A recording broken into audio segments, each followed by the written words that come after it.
South Haryana की बात करें, खासतौर पर वहाँ इंडस्ट्रियल बेल्ट में मजदूर या सफाई कर्मचारी अगर हम कहें तो काफ़ी दिनों से धरना प्रदर्शन भी कर और सरकार की बात पे कर्मचारी की बात करेंगे, उस सबको लेकर फैसला लेंगे। तरह का विरोध प्रदर्शन जब आगे 1-1.5 महीने के अंदर विधानसभा चुनाव हैं, क्या आपको लगता नहीं है कि इसका नुकसान आने वाले चुनावों पर पड़ सकता है? देखो, मैं मानता हूँ हर चीज़ चुनाव पर नहीं रहनी चाहिए, हर चीज़ चुनाव पर नहीं। लगातार ये जो हरियाणा मांगे हिसाब जो अभियान उन्होंने चलाया हुआ है, कहीं ना कहीं एक प्रेशर बिल्डअप किया जाए, लेकिन इस बार तो वो दावा कर रहे हैं कि इस बार दावा पर बीजेपी बाहर होगी। 19 से बहुत करा था, अच्छा, 19 से बहुत डंका ढोल बजाया था और 24 में बाहर कर देंगे। अभी तो दीपेंद्र हुड्डा ने पूरी लिस्ट आपको दी है सरकार को कि इन चीजों पर आपने क्या काम दीपेंद्र किया। हुड्डा की लिस्ट हम सब पे, बच्चा बच्चा पे, हरियाणा पे। लेकिन अब कहीं ना कहीं शैलजा जो है वो हुड्डा के खिलाफ भी बोलने से कतरा रही हैं और कहीं ना कहीं संगठनात्मक एक चीज वो उनका मामला है, वो उनका मामला तो क्या है। इसका जो असर है वो हमें कोई लेना देना नहीं। जब आप लोग इकट्ठे हो जाते हैं तो ऑफ कोर्स मजबूती ना बढ़ती है। हमें कोई लेना, हमें जनता जनार्दन भरोसा विश्वास, व्यक्ति से लगाव नहीं, हमें जनता से लगाव, जनता के। एक गुट है किसानों का जो सरकार को धन्यवाद एक करे। पार्टी गुट है जो इस तरह का किसान की बात करता है। अच्छा। एक गुट है और कोई नहीं है किसान नहीं, किसान कहाँ है?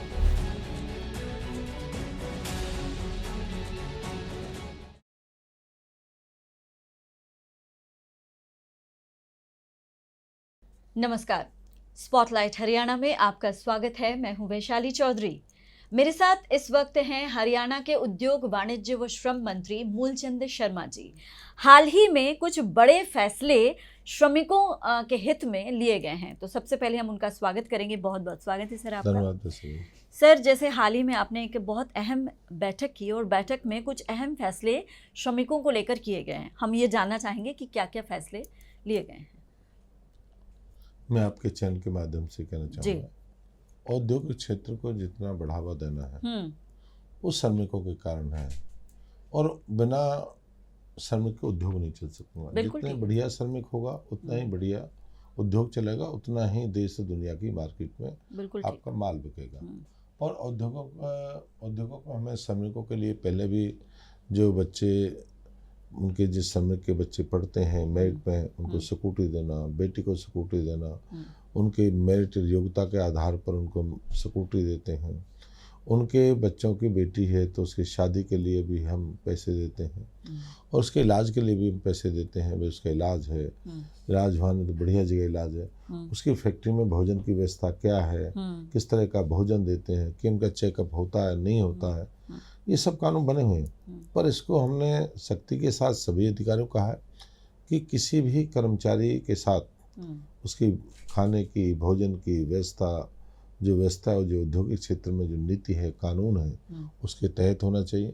और मुख्यमंत्री जी ने अभी उनके लिए जो उनको देते हैं, हर साल हम देते हैं, हर महीना देते हैं, इस तरह कार्यक्रम की पेंशन है या जो उनके इलाज का है, जो बच्चों के हैं, वो सब हम उनको देते हैं श्रमिकों को, जो इनके सरकार को देना चाहिए। हमने कोई स्कीम ऐसी श्रमिकों की रोकी नहीं है। लोग कहते हैं भाई स्कीम तो है पर देते नहीं है, हमने उसको सबको लागू किया। जी, पक्का करने का भी आपने मीटिंग हुई थी जिसमें आपने कहा है कि इनको जल्दी, जितनी जल्दी हो सके पक्का किया जाए, इस पर भी काम किया जाए। नहीं, हमने ही कहा। श्रमिकों की जो मैंने जानकारी ली, जानकारी में ये कि भी औद्योगिक क्षेत्र में कितने क्या कानून है, कि उद्योग कितने रेगुलर होने चाहिए, कितने ठेकेदारी प्रथा के होने चाहिए, कितने रिटायरमेंट होते हैं, क्या उनके नॉर्म्स पर। हाँ, एक विशेष परिस्थिति होती है, विशेष परिस्थिति में ठेकेदार से काम चलाया जा सकता है। जहाँ पे इस तरह की परिस्थिति, उन सब पे हम कार्य करें कि उस पर जो भी हैं उनके जो अधिकार है, जो वंचित है, श्रमिक मजदूर वंचित है, उस मजदूर को हक मिलना चाहिए, और मजदूर के कोई कोताही नहीं होना चाहिए मजदूर के, ये मैंने रखा। और उसकी जानकारी भी हमने ली भी, मजदूरों का हक क्या क्या है और मजदूर क्या क्या मिलना चाहिए। जी, जैसे आपने कहा कि तमाम फैसले उनके हित में लिए जा रहे हैं। इधर बीच आपको पता ही होगा कि मजदूर जो हैं, अगर हम साउथ हरियाणा की बात करें, खासतौर पर वहाँ इंडस्ट्रियल बेल्ट में मजदूर या सफाई कर्मचारी अगर हम कहें तो काफ़ी दिनों से धरना प्रदर्शन भी कर रहे हैं और कहीं ना कहीं नाराज़गी भी जता रहे हैं। उनकी कई सारी मांगे हैं। एक तो ये पक्का करने की बात है, दूसरा ये भी है कि उनके फैमिली को भी ध्यान में रखा जाए, उनका भी अहित ना हो। तो ये बहुत सारी उनकी मांगे हैं। तो क्या आपको लगता है कि इतनी मांगे जो हैं वो किस हद तक सही हैं और किस हद तक इनको पूरा किया जा सकता है? लिस्ट है उनकी मांगों जिस की। कर्मचारी, सरकारी कर्मचारियों हाँ। की आप बात कर रहे हैं, जो कच्चे लगे हुए हैं, हाँ जी, रोल हाँ पे जी। हैं या ठेकेदार रोल पे हैं, उन पर सरकार काम कर रही है जी। अच्छा। उस पर मुख्यमंत्री स्वयं देख रहे हैं। मुख्यमंत्री की मीटिंग हुई है, भाई कर्मचारियों को पक्का कितना वाजिब, क्या इसका कोई हम पक्का कर दें, कोर्ट में चले जाएं।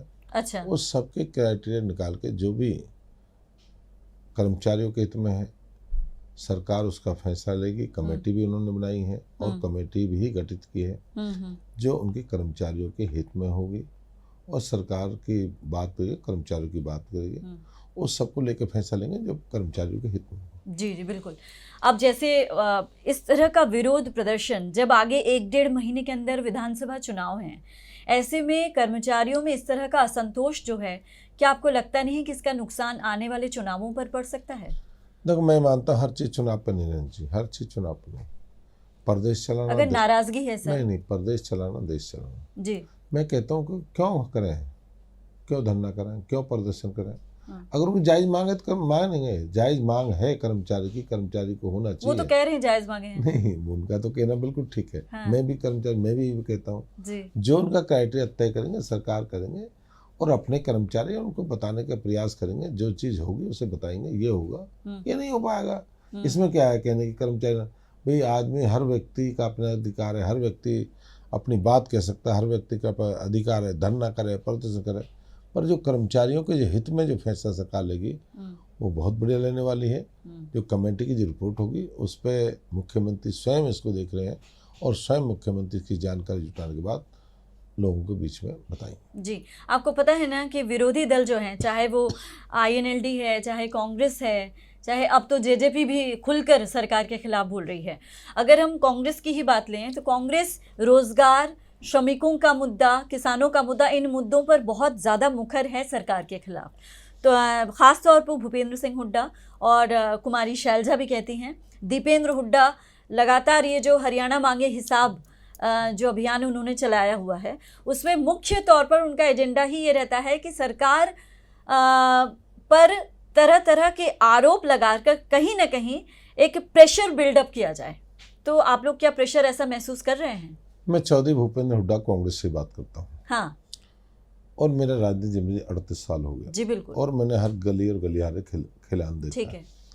यहाँ चौधरी साहब किसानों की बात करते हैं, यही हरियाणा है जिसे KMP के नाम से, KMP के नाम से ज़मीन को एक्वायर किया। किसानों की हालत देखी क्या हुआ। किसान धरने पे बैठे हुए थे, मात्र 19 लाख रुपए में उनकी ज़मीन ली थी, 19 लाख रुपए में। और भारतीय जनता पार्टी की सरकार ने 70 लाख रुपए उनको दे के पूरा करा, जो किसान धरने पे बैठे थे। जिन किसानों की ज़मीन, जिन किसानों की फसल जो MSP मांगते थे, वो भी हमने बढ़ाई थी उसमें। और पहले उनकी 15 थी, 10 भी हमने बढ़ाई हैं। जो 25 जो MSP जो खरीदने का काम किया, ये भी भारतीय जनता पार्टी में। जितनी ओलावृष्टि हरियाणा में हुई थी 18 में, मैं पलवल की बात करूँ, जितना दक्षिण हरियाणा में हुई थी, 200 करोड़ रुपए एक पलवल को मिला था। उनके पूर्व बुजुर्ग क्या है, उन्हें आता 50-40 साल ना दिया, उन्हें 20 करोड़ भी नहीं दिया। एक जिले की बात करूँ, हमने ओलावृष्टि पे काम किया है, किसानों के मिल के काम किया है। हमने कपास पर सफ़ेद मक्खी लगी थी, उस पर भी हमने पैसा देने का काम किया। कि किसान किस बात की बात करते हैं, दिया किसानों की, दिया है नहीं किसान। लेकिन वो कह तो रहे हैं कि किसान बहुत असंतुष्ट हैं। जब तो उनकी हालत ये है, हालत यही क्या तो है। हालत है सर? 14 में बाहर 14 में किसान ने बाहर करा। अच्छा। 19 से बाहर करा। लेकिन इस बार तो वो दावा कर रहे हैं कि इस बार दावा तो 19 से BJP बाहर होगी। 19 से बहुत करा था। अच्छा। 19 से बहुत डंका ढोल बजाया था और 24 में बाहर कर देंगे। आप हरियाणा मांगे हिसाब अभियान को फॉलो कर रहे हैं? नहीं, हम मांगेंगे हिसाब, क्या मांगेंगे? हिसाब तो हम मांगना है। अच्छा। हम मांगेंगे ना, इनका 40 साल हिसाब हमें मांगना है, बहुत बाकी अभी तो लेना है। अभी तो दीपेंद्र हुड्डा ने पूरी लिस्ट आपको दी है सरकार को कि इन चीजों पर आपने क्या काम किया। दीपेंद्र हुड्डा की लिस्ट हम सब पे, बच्चा बच्चा पे, हरियाणा पे, किसान पे, मजदूर पे, कर्मचारी पे, हम पे नहीं है। इनकी लिस्ट सब पे है। अंतिम व्यक्ति जो हरियाणा का जो अंतिम व्यक्ति, गरीब जो अंतिम पंक्ति में खड़ा, उस पर भी इनकी लिस्ट है। वो तैयार है, इंतजार है। किस चीज की लिस्ट? इससे इंतजार है, भ्रष्टाचार का इंतजार है। भ्रष्टाचार का आरोप तो बीजेपी पर है सर। नहीं सुनो ना, हाँ। आपके हरियाणा में नौकरी कहाँ के लगते थे, कहाँ के लगते थे बताओ ना, लिस्ट निकालो ना। आप बताइए एससीएस की सर। लिस्ट आप बताओ ना, आप एससीएस की लिस्ट निकाल लो, डीटीपी की निकालो, इंस्पेक्टर निकालो, ईटीओ, डीटीओ, एससीएस कहाँ के लगते थे आप पूछो, उनके 10 साल पूछो। आज हरियाणा के एससीएस की रिजल्ट काढ़ो, पूरे हरियाणा का आदमी है, सभी क्षेत्र से है, जो पढ़ेगा वही मेरिट में आएगा। 36 बरादरी का जिसका बेटा पढ़े बेटी पढ़े उसको नौकरी मिलेगी। और टीजीटी का रिजल्ट देखो, रुक के मार के बेटियां और बहनों ने कहा बिन खर्ची बिन पर्ची। देखो ना, ये कमाल है ना, ये कमाल है। गरीब का बेटा ईटीओ लग जाए, गरीब का बेटा तहसीलदार लग जाए, गरीब का बेटा डीएसपी लग जाए, ये कमाल नहीं है? आप पूछें इनके ज़माने में क्या हुआ। नहीं, अगर हम कमाल कह भी दे रहे हैं लेकिन वो लोग विपक्षी तो नहीं मान रहे ना, वो तो ये कह रहे हैं। नहीं, हम मान रहे हैं, हम बता रहे हैं, जनता मान रही है। अच्छा, जनता मान रही है। जनता ने कहा एमएलए कितने बेटा इससे लगे थे बताएं, उनके दामाद किस किस का था, बेटा किस किस था, बेटी किस किस की थी, ईटीओ डीटीओ किसके थे, किसके रिश्तेदार थे बता ना, कौन थे वो मेरिट में थे, योग्यता के आधार पर नौकरी लगती थी। Pick and choose, pick and choose. अच्छा, मतलब आपका, मैं नहीं कह रहा। अच्छा, मैं नहीं कह रहा, लोग कह रहे हैं। अच्छा, लोग, जनता कह रही है, मैं नहीं कह रहा। आज सब जगह तो आ रहे हैं। अब कौन सा जिला बाकी है? हिसाब इनसे बाकी है। गुड़गांव की जमीन तो आप लोग कब हिसाब मांगेंगे? वो तो मांग मांग ही रहे हैं, लगातार। हम तो कर ही रहे हैं, हम लग रहे हैं अपने काम पे। लेकिन वो लोग ज्यादा मुखर नहीं है ना आपके ना सामने, आप लोग कुछ बोलते नहीं। हम 24 में करें, 24 से जनता से करा देंगे। अब मुखर समय आने दो। अच्छा, समय आने दो, समय आने पे मैं ये नहीं कह रहा समय नहीं आया, आ चुका है। बिल्कुल। मांग अब तो तो रहे, मांग रहे हैं हिसाब, हिसाब पाई पाई के हिसाब करेंगे। दीपेंद्र हुड्डा ये दावा कर रहे हैं कि जनता पूरी तरह से, मतलब हर अभियान को मैं फॉलो कर रही हूँ उनके, और वो हर जगह जाके, एक तो वो लिस्ट जो मैंने आपको बोला कि वो सरकार के खिलाफ एक लिस्ट बनाते हैं और वो जनता के सामने रख रहे हैं। दूसरा ये उनका ये भी लगातार दावा है कि हर अभियान जहाँ पे भी वो पड़ाव डाल रहे हैं हरियाणा मांगे हिसाब पर, लाखों की, हजारों लाखों की तादाद में जनता उनके साथ हो रही है, और इसका जो खामियाजा है या इसका जो नतीजा है वो विधानसभा चुनाव में आप, मतलब जो अभी वर्तमान की जो बीजेपी सरकार है उनकी जमानत, कई मंत्रियों नेताओं की जमानत जब्त होने वाली है, ऐसा उनका दावा है। और एक बार नहीं, वो लगातार ये दावा कर रहे हैं हर अभियान में। पहले तो ये बताओ, बापू बेटा मुख्यमंत्री कौन रखा है इन्होंने आगे, बता ना। हिसाब तो ये मांगेंगे। अच्छा, हिसाब ये भी तो है। वो चुनाव होने से अरे भी पहले कह रहे चुनाव से पहले कैसे, मतलब चुनाव के कहना हमारा शैलजा बनेगी, या बताएं कौन बनेगा, उदयवान जी बनेंगे, या दीपेंद्र बनेगा, या जेपी बनेगा, या अपने रणदीप सुरजेवाला बने, बताएं तो सही। अपने पुत्र मोह में ना रहे, धृतराष्ट्र ना बने। धृतराष्ट्र ने भाई के बच्चों को भी निकासा दे दिया था, 1 इंच जमीन नहीं दूंगा, सुई भी नहीं दूंगा। धृतराष्ट्र भूपेंद्र हुड्डा को कहा, पांडवों ने ये कहा था, लेकिन जिसमें अपने नहीं, उस राज में रहने का क्या लाभ। तो मतलब आपका मतलब, कहने का मतलब ये है कि धृतराष्ट्र या कहीं ना कहीं पुत्र मोह में वो अपनी पार्टी की भलाई को या पार्टी के हित को अनदेखा कर रहे हैं। मैं ये कह रहा हूँ, इसका भी बताना 40 साल का। मेरा ये कहना है भाई, ये भी घोषणा करें ना, हमारी तो कर रहे हैं। हाँ। तो हमारा भाई मुख्यमंत्री इसको बनाने वाले हाँ, हैं। ठीक है। वो कांग्रेस के लोग भी कह रहे हैं, अपनी बात भी कहना, उसकी बात तो हम बताएंगे। नहीं, अभी आपको क्या लग रहा है? बीच में हालांकि दिख रहा था कि शैलजा, सुरजेवाला और इनका अलग अलग ग्रुप, लेकिन अब कहीं ना कहीं शैलजा जो हैं वो हुड्डा के खिलाफ भी बोलने से कतरा रही हैं, और कहीं ना कहीं संगठनात्मक एक चीज वो उनका मामला है, वो उनका मामला तो क्या नहीं। इसका जो असर है वो हमें कोई लेना देना नहीं। अच्छा, वो उनका पार्टी का व्यक्तिगत मामला, हमें क्या लेना देना। बोले ना बोले, मंच पे नहीं, उधर करें, नहीं, तो ऐसा करने से वो और मजबूत होती जाती है। जब आप लोग इकट्ठे हो जाते हैं तो ऑफ कोर्स मजबूत ना हमें कोई लेना, हमें जनता जनार्दन भरोसा विश्वास। अच्छा। व्यक्ति से लगाव नहीं, हमें जनता से लगाव। जनता के, हमारा माली का बेटा, सैनी का बेटा मुख्यमंत्री बन जाए, बड़ी बात नहीं, बिल्कुल है। जो हरियाणा में, जिस हरियाणा में कोई पूछ भी नहीं थे, जो मंत्री नहीं बना करते थे, आज मुख्यमंत्री की बागडोर है। ये बीजेपी है ना। नहीं, ये बात तो एक गरीब ब्राह्मण का बेटा इस प्रदेश अध्यक्ष बन जाए, मोहनलाल बड़ौली, जिसका बड़ी बात नहीं, बिल्कुल है। अब तीसरा एक मनोहर लाल जी इस प्रदेश के पूर्व में मुख्यमंत्री, आज केंद्र में मंत्री हैं। एक कपड़ा बेचने वाला इस प्रदेश का मुख्यमंत्री चाय बेचने वाला देश का प्रधानमंत्री बन जाए, ये रखी ना, सोच बड़ी रखी। यही तो लोकतंत्र है। यही तो रखी ना। हाँ। उन्हें बताइए ना, जनता मांगे हिसाब 40 साल, जनता बताया ना, जनता में और भी तो हैं, बताया ना उस जनता को कौन बनेगा, बताओ जनता को कौन बनेगा, बताइए, जनता मांगे हिसाब। क्या पता जनता वो एक हिसाब तुरुप मांगती का है पत्ता होता है ना, वैसा उन्होंने रखा हुआ है कि एकदम से चुनाव पत्ता से छोड़ दो ना, तो पत्ता है, कहें भाई कोई बन सकता है, रखे, किसी भी गरीब का बेटा बन सकता है। तुरुप के पत्ता छोड़ोगे नहीं, और पत्ते छोड़ दिए, तुरुप का रख लिया अपने पास जी, उसे भी छोड़िए, तुरुप के पत्ते को हमने छोड़ रखे हैं, कौन बन जाए। मूलचंद शर्मा जैसा मंत्री बन गया, विधायक बन गया, ये पार्टी तो है, ये पार्टी का ही कमाल है।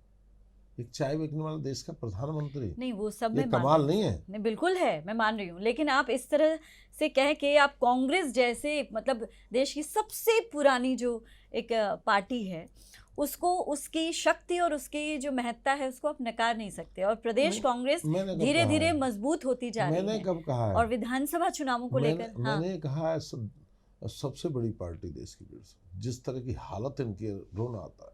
नहीं, आपको लगता नहीं राहुल गांधी अब पहले के मुकाबले काफी मजबूत और काफी शक्तिशाली होकर उभरे हैं? जैसी नहीं लगती? जिस तरह की हालत प्रदेश की हुई है, देश की हालत हुई कांग्रेस की, नहीं आप हमने कभी देखा नहीं। सत्य आपने कहा ना, सबसे मजबूत पार्टी, सबसे बड़ी पार्टी, हाँ। इतनी बुरी हालत कंगार पे पहुंच गई, यूपी जैसे चला करती थी, सब कुछ हो लिया। सर यूपी में तो बीजेपी भी इस बार लोकसभा में बहुत अच्छा, वो तो बहुत वहां से निकले, वहां देखिए हालत क्या है, हालत बताओ ना। के जीते दो, क्या यूपी में गए जी, के एमपी हैं। हाँ हाँ हाँ। आप देखो क्या हालत हुई। और हरियाणा में हम सरकार बनाने वाले, हरियाणा में सरकार बन जाएगी। हरियाणा में डंके की चोट सरकार बनेगी। किन किन मुद्दों पर आप जनता के बीच जाएंगे विधानसभा चुनावों में? हम जनता के बीच जाएंगे। जनता के आम व्यक्ति की सरकार है, आम व्यक्ति की, कोई भी आदमी, कौन मंत्री बन जाए, कौन मुख्यमंत्री जाए, कौन आम व्यक्ति, कोई ये नहीं है उनके घराना के बच्चे, पता ना किसका बन जाए, घराना का बन जाए, बेघराना का बन जाए, व्यक्ति एमएलए बनना बड़ी बात है और मंत्री बनना बड़ी बात है। किसका बेटा विधायक बन जाए, मंत्री बन जाए, इस मुद्दों के लिए यहाँ तो फिक्स है, यहाँ तो गोटियां फिक्स है जो पड़ी हुई हैं। 40 साल तो उन गोटियों से उठने हैं। वो गोटी है वो ना उठेगा, बाप ना है तो बेटा, बेटा ना है तो पोता है, फिक्स है गोटियां। अच्छा। हमारी हमारी गोटियां तो उठेंगी। अच्छा, मतलब कहीं से भी इनमें फिक्स है। मैं बता दूं 40 टिकटॉक दे भी फिक्स है। वो बेटा होगा, बेटा ना होगा, पोता ना होगा, दामाद होगा, फिक्स है। मैं बता देता हूँ, आपको लगता हमारी नहीं बता सकते आप। ठीक है, आपको लगता नहीं बेरोजगारी, पोर्टल वाली सरकार का जो आरोप लगता है वो, किसानों का मुद्दा, ये 3 ऐसे मुद्दे हैं जो विपक्ष इसको छोड़ेगी नहीं आगे भी, और आगे और मुखर होके सामने, तो ये आप लोगों के लिए चुनौती नहीं लग रही है कहीं से भी? मैं आपके तीनों चीज कहूँ। हाँ, किसान के लिए क्या छोड़ा है बताइए आप। किसान बताओ सर, किसानों का विरोध आप बताओ मुझे, एक चीज बताइए, किसान का ये मुद्दा आप ये बताइए मूलचंद जी, ये किसान का मुद्दा बीजेपी से रह गया, मुझे बताओ ना। लेकिन किसानों में रोष तो नहीं बताओ ना मुझे, आप मुद्दा बताओ। आप सीनियर सारा देखते हैं सारिया, आप ये बताओ किसान का ये बताइए, जो किसान का ये मुद्दा बाकी है, इस पर काम बाकी है। मुझे ये बताइए फिर किसानों में रोष अभी तक क्यों? कौन नाराज है? वो लोग हैं इनके, किसान तो खुश है। किसान का सर, किसान क्या है? किसान कौन बताओ ना। एक गुट है किसानों का जो सरकार को धन्यवाद करे। एक पार्टी गुट है जो इस तरह का किसान की बात करता है। अच्छा। एक गुट है और कोई नहीं है। किसान कहाँ? पलवल में किसान बताओ कौन कर रहा? फरीदा आदम बताइए, पलवल बताइए, मेवात बताइए, रेवाड़ी बताइए, महेंद्रगढ़ बताइए, भिवानी बताइए, पंचकुला बताइए, अम्बाला बताइए, कुरुक्षेत्र बताइए। वो नहीं क्या? कुछ लोग हैं चंद, वो पार्टी के वर्कर हैं जो किसान का नाम का चोला उड़ते हैं। चढ़ूनी गुट लगातार। अरे मैं कहता हूँ किसान चुनाव लड़ तो लिए, वो नेता बनना चाहते हैं, मुंह के पट गिरे ना, वो चुनाव लड़ना चाहते हैं, किसानों के नाम लड़ना चाहते हैं। किसान नहीं देगा, किसान के नाम की राजनीति, मुंह के बट गए ना, कुछ नहीं मिला, नकार दिए ना। किसान के नेता ही नकार गए तो क्या रह गया? किसान का आना गया, किसान ने सबने वोट दिए, उसके गृह जिले में दिए। किसान के मुझे एक मुद्दा बता दें भाई, किसान की ये रह गया, किसान किसान किसान किसान का। आप बताओ किसान ने कब कहा? कौन किसान कह रहा है? ये लोग कहते हैं किसान किसान किसान, यही तो कहते हैं। किसी किसान ने कहा है? किसान जो समस्या थी उन्होंने जो मांग थी पूरी कर दी, करेंगे भाई। इन पर तो हुआ नहीं कुछ, वो हमने करा। ये तो किसान के नाम का खाते रहे, करने वाले हम हैं। फिर खाना चाहते हैं, खाना चाहते हैं। बता रहे किसान का, एक बता दे हम करेंगे। एक किसान बता भाई, एक किसान का बाकी रह गया। ठीक है, पोर्टल वाली सरकार, हाँ, ये आपको पता है ना, ये पोर्टल वाली सरकार का टैग आप पर लगा हुआ है, सरकार पर, मतलब बिल्कुल ठीक। हर बात पर पोर्टल बना, मतलब हुड्डा की पीसी की बात करूं, प्रेस कॉन्फ्रेंस में वो बिल्कुल एकदम खुल के बोलते हैं कि हर छोटी बड़ी बात पे पोर्टल बन जाता है। और फिर पोर्टल ना देखने वाला कोई है क्या, ना इस चीज को देखने वाला कोई है कि क्या वाकई उस पर जाके वो अवेलेबल है, या फिर कोई एक आम आदमी है जिसे पोर्टल के बारे में नहीं पता, उसको कैसे समझाया जाए कि उस पोर्टल पे जाके ये चीजें होंगी। ये सब चीजें मिसिंग है। आदरणीय चौधरी भूपेंद्र हुड्डा जी, हाँ, कई बार सांसद रहे, हाँ 2 बार मुख्यमंत्री रहे जी, पढ़े लिखे अपने जमाने के एडवोकेट, बिल्कुल ठीक है। विद्वान आदमी, बड़े घराना के आदमी, बड़े घराना के आदमी हैं जी। उनको हर बात को बड़ी शालीनता के साथ कहने का थोड़ा अधिकार तो है, कहना अच्छा। आराम से। पोर्टल का कमाल नहीं है, पोर्टल में जो 1100 करोड़, हाँ 1100 करोड़ जो लोग 2 नंबर के पैसा लेते थे, ये भी नहीं पता लगता था कि पेंशन कौन लेके जा रहा है, मरे कितने समय हो गया, कब चला गया। ये कमाल नहीं है पोर्टल का। लेकिन इतने पोर्टल, अरे सुनो से, हाँ। पोर्टल में आज बीपीएल की पहचान, प्रदेश की पहचान है कि गरीबी रेखा पे कुछ पोर्टल तो अच्छे हैं। नहीं, आप हुड्डा जी भी कह रहे हैं। मैं हर चीज हाँ, बताऊंगा। हाँ, हाँ। वो अच्छे कहेंगे, अच्छा, कहलवा देंगे 24 में। अच्छा, आदरणीय है, वो सम्मान ये है। कह रहे हैं, पहले मेरा सुन लीजिए, वो ये कह रहे हैं सारे पोर्टल खराब नहीं हैं, कुछ पोर्टल जरूरी हैं, लेकिन इतने पोर्टल हैं जिनकी जरूरत नहीं है। 21वीं सदी का हरियाणा है, हाँ। 21 सदी का देश, हाँ जिस प्रदेश का अपना नाम हो, जीएसटी में नंबर 1 हो, जी, ठीक, जी, खेल में नंबर 1 हो, किसान में नंबर 1 हो, और वो तो कहते हैं बेरोजगारी में नंबर 1 दूध उत्पाद में नंबर 1 हो, ठीक, अपनी पहचान हो हर क्षेत्र में, हर क्षेत्र में।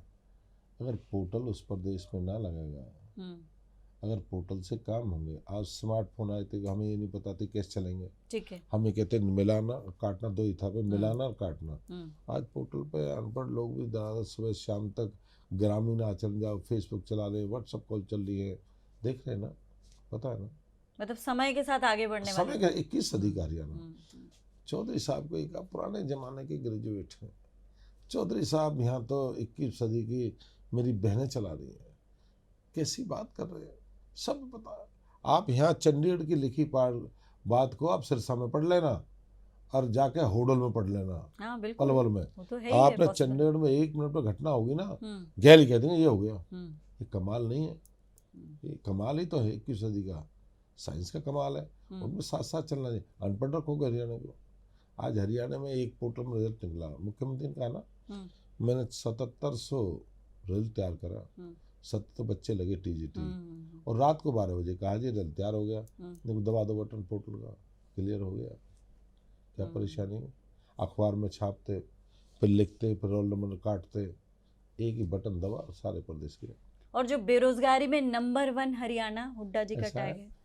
वो जो कहते हैं चौधरी साहब, हमने अपने समय 10 साल में जो नौकरी में प्रयास किया और प्रयास करेंगे। नौकरी की एक सीमा है प्रदेश में, आप इससे ज़्यादा नौकरी हरियाणा में नहीं, सरकार में नहीं लगा सकते। आप कह दो जी हम तो 5 लाख आदमी भर देंगे, नहीं, वो तो नहीं, आपसे नहीं। उन्हें पूछ चौधरी साहब को, हरियाणा क्राइटेरिया कितना है, 2,80,000 के आसपास दिखे, मुझे जो जानकारी है, अधूरी होगी शायद, कुछ क्राइटेरिया फिक्स है, उससे ज़्यादा तो वो भी नहीं भरेंगे, नहीं भरेंगे ना।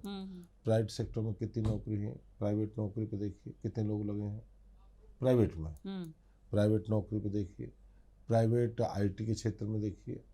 और जो पोर्टल की बात कर रहे हैं, हजारों नौजवानों को काम मिला, इसी से मिला है, काम तो मिला है ना, अटल सेवा केंद्र फलाना, वहाँ जाइए, वहाँ तो काम नहीं मिला, मिला ना काम। ये रोजगार नहीं है क्या? फिर रोजगार एक जेबीटी मास्टर ये है, नौकरी एक रोजगार है, पुलिस में लग रहा है रोजगार है, वो तो फिक्स है, उससे ज़्यादा नहीं आप कर पाएंगे, वो तो फिक्स सब कर रहे हैं। पर इन्हें पूछिए अपने ज़माने में क्या किया है इन्होंने, हम पे आरोप तो आप लोग भी पूछिए ना, जैसे वो हम तो पूछ रहे हैं आपके माध्यम से। अच्छा। हम तो पूछ रहे हैं भाई, आप बताओ क्या 5 लाख भर्ती करेंगे क्या हरियाणा में? कि सारा पैसा नौकरी में होगा, सड़क पानी सीवर को बनाना है नहीं बनाना, सारा तनख्वाह पैसे में फिक्स है, इतना पैसा नौकरी में जाएगा, इतना ब्याज में जाएगा, इतना पैसा अपने लोन पे जाएगा, आपका इतना विकास पे लगेगा, इतना तनख्वाह पे लगेगा, फिक्स है। मतलब आपके कहने का मतलब ये है कि ये सिर्फ जनता को बरगलाने वाले जनता है, जनता को बहका, जनता बहकती नहीं, हरियाणा का आदमी नहीं बहकता। ठीक है, तो मेरा आखिरी सवाल आपसे ये है कि विधानसभा चुनावों को लेकर आप क्या देख रहे हैं सामने, क्योंकि इधर आपका इनेलो है, इधर जेजेपी सबसे बड़ी बात, जेजेपी निकल के अब आपके खिलाफ, सरकार के खिलाफ लगातार बात कर रही है। उन्होंने तो यहाँ तक कह दिया कि मेरी गलती थी कि मैं बीजेपी के साथ जुड़ा। नहीं, बिल्कुल ठीक कहा, हमने कभी नहीं कहा कि हम चुनाव साथ लड़ेंगे, हमने कभी नहीं कहा। संगठन में हमारा कोई गठबंधन मतलब उनको गलती लगने लगी? नहीं, पता थी बार बार। अच्छा। संगठन में हम कोई, संगठन में अलग काम करेगा, सरकार में साझी है, संगठन से कोई लेन देन, बड़ा क्लियर मामला था। ठीक है, जिस दिन गठबंधन उस दिन बात। तो कहाँ पे ये हुआ? मतलब नहीं, वो तो ठीक है अपना, चाहे अब आप वाले और कांग्रेस वाले लड़ रहे हैं। हाँ। हरियाणा में वो नहीं है, मुलायम और कांग्रेस लड़ रही है, वहाँ जाके अलग अलग ये लड़ रहे हैं। आम आदमी पार्टी को आप हरियाणा में किस तरह देख रहे हैं? कांग्रेस वालों को पूछो ना, गलती थी या कोई आपस में गठजोड़ था, पूछे इनसे, हमें पूछते, ये पूछे ना तुम्हारा क्या था, ये भी बात करें भाई, तुम्हारा गठजोड़ क्या था भाई, आप वालों के साथ, हाथी वालों के साथ, सीपीआई वालों के साथ, इनके साथ था, जब क्या था, अब अलग अलग है। हरियाणा सारा लड़ा है, अब क्या है, दोनों लड़ा। नहीं, आप आम आदमी पार्टी का थोड़ा बोलिए। हरियाणा में आप देख ही रहे हैं कि अभी इन्होंने एक अभियान शुरू किया है, आम आदमी पार्टी ने भी शुरू किया है। केजरीवाल को सामने रखकर वो चुनाव लड़ रहे हैं, केजरीवाल के मुद्दे को कि हाँ जेल में डाल दिया है, साजिशन ये चीज़ें की जा रही हैं। तो आप हरियाणा को आप कितना स्ट्रॉन्ग देखते हैं, और आपको क्या लगता है कि विधानसभा चुनाव में आम आदमी पार्टी भी एक थ्रेट रहेगी बीजेपी के लिए, जैसे कांग्रेस या जेजेपी या INLD जो भी है? आम आदमी पार्टी को आप कितना मजबूत मानते हैं हरियाणा में?